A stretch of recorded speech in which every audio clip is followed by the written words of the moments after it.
दोस्तों welcome back to my channel. आज हम बात करेंगे most important concept of syllogism के बारे में।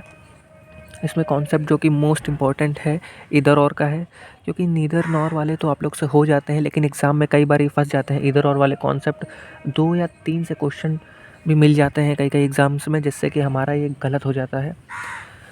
आज हम ये कॉन्सेप्ट सीखेंगे। पहला स्टेटमेंट इसका है सम ए आर बी और नो ए आर बी।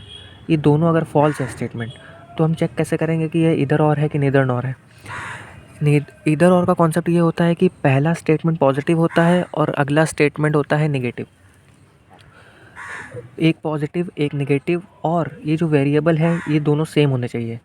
इधर सम ए आर बी है, इधर नो ए आर बी है, तो मतलब वेरिएबल दोनों सेम है, तो ये हमारा हो जाएगा इधर और का कॉन्सेप्ट।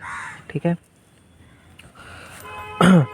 और इसी का अगर उल्टी बात करें, सम A are B no B R A, अगर ये वेरिएबल एक्सचेंज भी हो जाए तो भी यह इधर और ही रहेगा। इसमें कई लोगों को डाउट होता है कि वेरिएबल अगर इधर बी आ जाए पहले ए बाद में आ जाए, या ऊपर वाले में बी पहले आ जाए ए बाद में आ जाए, तो भी यह इधर और का कॉन्सेप्ट ही रहेगा। दूसरा कॉन्सेप्ट ये है कि all A are B no A are B. इसमें भी पहला पॉजिटिव स्टेटमेंट होता है, दूसरा नेगेटिव स्टेटमेंट होता है, और इसके दोनों वेरिएबल सेम होने चाहिए। ये ऐसा नहीं है कि इधर ए है इधर सी है, इधर ए है इधर ई है, ये नहीं होना चाहिए। वेरिएबल इसके सेम होने चाहिए, भले ही एक्सचेंज वे में हो। ये पहले बी आ जाए बाद में ए आ जाए, उससे कोई फ़र्क नहीं पड़ता, इधर और का ही रहेगा। अब बात करते हैं all A are B some A are not B. All A are B some A are not B, ये भी इधर और का ही कॉन्सेप्ट है, लेकिन सबसे मोस्ट इम्पॉर्टेंट बात इसी कॉन्सेप्ट में फंसेगी कि ऊपर तो हम लोग ने जैसे बोला था कि ऊपर एक पॉजिटिव था, उसके बाद एक नेगेटिव था, उससे कोई फ़र्क नहीं पड़ रहा था, इधर और हो रहा था। लेकिन ये जब पार्शियली वाली बात हो जाती है कि पहला ए आर बी है, ऑल ए आर बी है, उसके बाद है सम ए आर नॉट बी, तो इसमें क्या करना चाहिए? तो इस वाले कॉन्सेप्ट में ये है कि अगर इसके वेरिएबल ए और बी सीक्वेंस में दिए हुए हैं, तो ये इधर और रहेगा। सम ए आर नॉट बी में ये इधर और ही रहेगा। अगर इसके वेरिएबल सेम दिए गए हैं, वो भी सीक्वेंस में,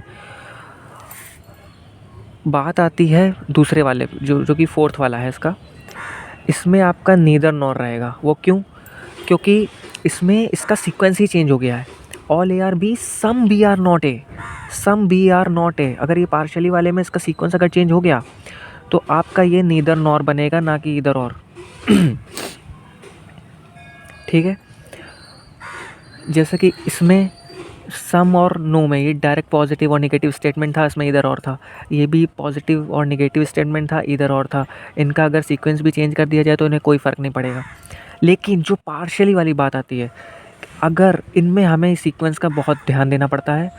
all A are B some A are not B, तो ये आपका इधर और रहेगा, क्योंकि ये सीक्वेंस में इसका वेरिएबल दिया हुआ है। इसका वेरिएबल नीचे वाले का सीक्वेंस में नहीं है, और इसका स्टेटमेंट है some B are not A, इसमें लगेगा नीदर नॉर का concept. Thank you for watching.